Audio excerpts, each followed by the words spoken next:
Work done by a variable force. अब अगर force very करे मतलब कांस्टेंट फोर्स ना हो तो उसके द्वारा वर्क कैसे होता है, लेट्स अंडरस्टैंड। ये मैंने ग्राफ बनाया, इसके थ्रू हम समझेंगे।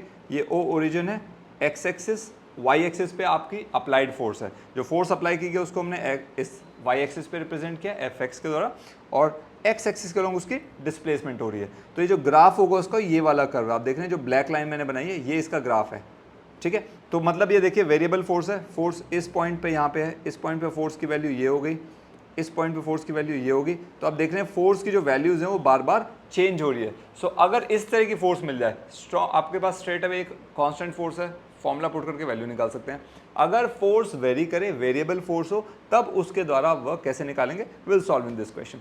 एक काम करिए, लेट्स से हमें जो वर्क निकालना है वो निकालना है ए पॉइंट से बी पॉइंट तक की डिस्प्लेसमेंट। कोई एक ऑब्जेक्ट था, उस पर एफ फोर्स अप्लाई करके हमने ए से बी तक डिस्प्लेस किया, लाइक दिस, ए से बी तक डिस्प्लेस किया, ठीक है। So now taking from there, let's assume A से बी तक जो पूरा डिस्प्लेसमेंट है उसको छोटे छोटे पार्ट्स में हमने ब्रेक कर दिया। जैसे ये ए बी के छोटे छोटे पार्ट्स होंगे, ऐसा ही एक पार्ट हमने लेते हैं। Let's say we take this such a part, let's say put, यहाँ पे मैं उसको नाम देता हूँ पी एंड क्यू, राइट। और पी क्यू का जो डिस्प्लेसमेंट है इसकी वैल्यू में डी एक्स मान लेता हूँ। तो ये जो ए से बी तक की टोटल डिस्प्लेसमेंट है, पार्टिकल को ए से लेकर के बी तक लेके जाना है एफ फोर्स अप्लाई करके, सो उसके बीच में पी से क्यू एक छोटा सा डिस्प्लेसमेंट हमने अज्यूम कर लिया कि ऑब्जेक्ट को पी से लेकर के क्यू तक लगा रहे हैं, लेके जा रहे हैं एफ फोर्स लगा के।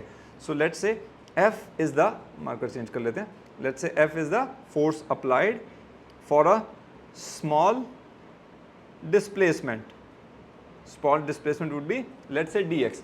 सो जब dx डिस्प्लेसमेंट हुआ f फोर्स अप्लाई करके तो एक स्मॉल वर्क होगा, that small work done would be how much, dw equals to f dx। Can we say that force into displacement आपका वर्क डन होता है। तो स्मॉल वर्क हम सिर्फ p से q तक ले जाने में स्मॉल वर्क दूंगा, f dx हुआ ना।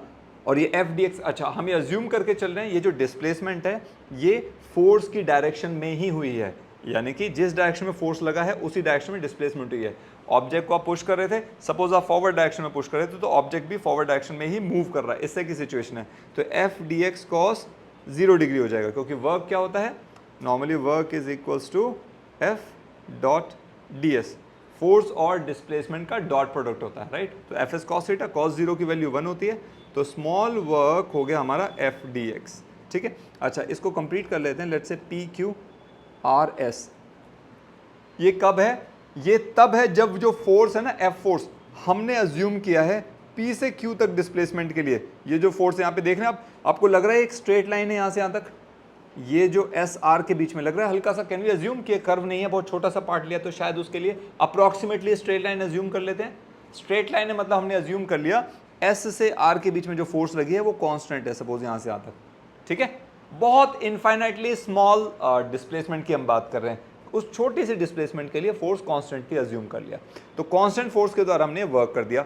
dw is equals to f dx। Any doubt into this one guys, any doubt, यहाँ तक क्लियर है everyone, good to go. Alright, now assume this thing, ये स्मॉल वर्क था डिस्प्लेसमेंट पी क्यू से R S तक। अच्छा अब अगर इसको हम लिखें यहाँ पे, सो लेट्स से एफ की वैल्यू क्या होगी, let me just draw this for you, let's इसको ज़रा ज्वाइन करते हैं यहाँ पे एंड इसको थोड़ा सा स्ट्रेट कर देते हैं।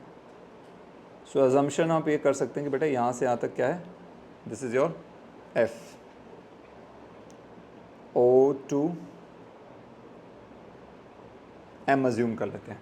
तो ये जो डिस्टेंस होगा, ये जो साइड पे एक्सिस में लेंगे, ये फोर्स की वैल्यू एफ मान लेते हैं, ठीक है। नाउ यहाँ से तक एफ फोर्स अप्लाइड है, so I can write it over there, F force की वैल्यू क्या आ जाएगी,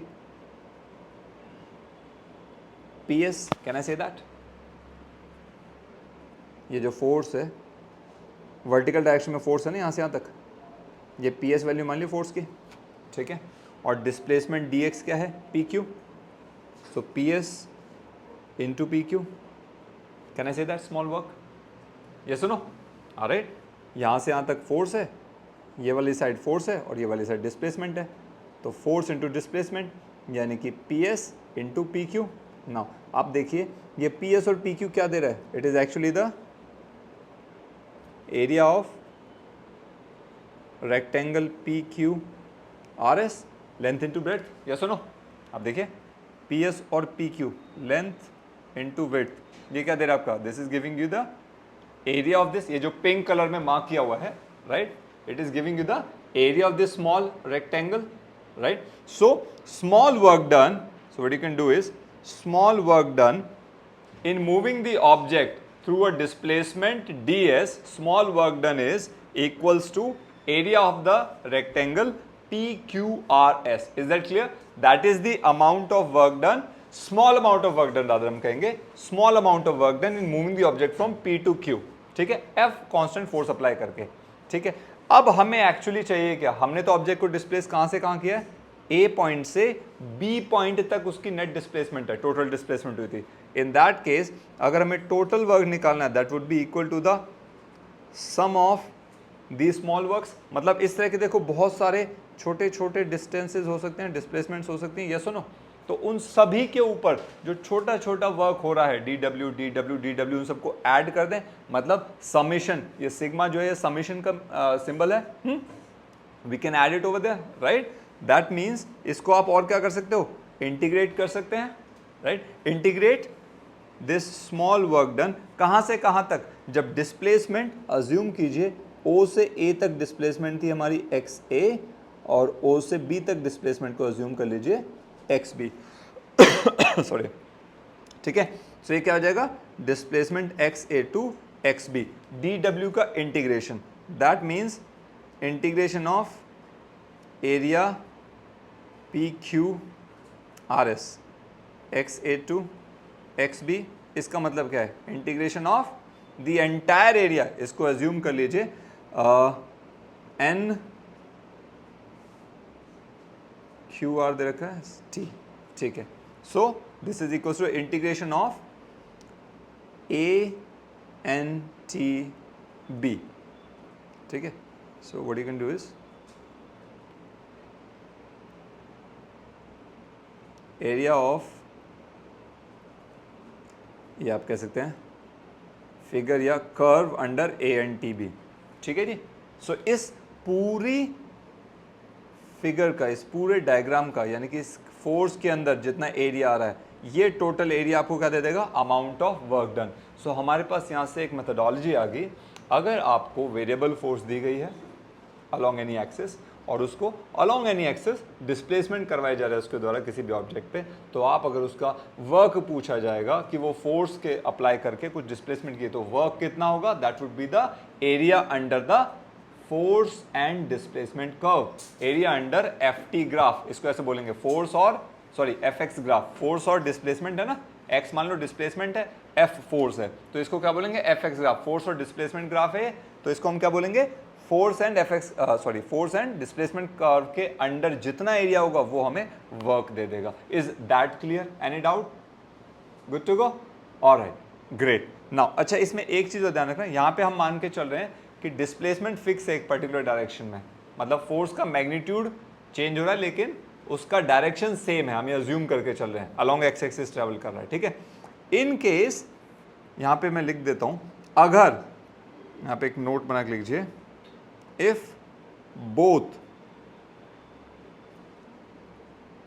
मैग्नीट्यूड, ये इंपॉर्टेंट है बहुत ज़्यादा, magnitude and direction of force are variable. इसका मतलब क्या है? जो फोर्स है और जो सॉरी फोर्स का मैग्नीट्यूड है और जो उसका डायरेक्शन है, अगर दोनों ही वेरिएबल हैं, in that case if both magnitude and direction of a force are variable, अगर एक फोर्स है उसका मैग्नीट्यूड के साथ साथ डायरेक्शन भी वेरी करे, ये तो था कि डायरेक्शन सेम था, एक एक्स डायरेक्शन में चल रहा है, उस केस में अगर आपको वर्क डन निकालना होगा, that work is given by integration of, suppose displacement S1 है और फाइनल डिस्प्लेसमेंट S2 करना है, ठीक है, F into D S into cos theta, this will be the answer or methodology to find out work in that case। ये कब होगा बेटा? जब फोर्स का मैग्नीट्यूड और डायरेक्शन दोनों वेरिएबल है, ठीक है। आई होप ये कॉन्सेप्ट क्लियर होगा आपको।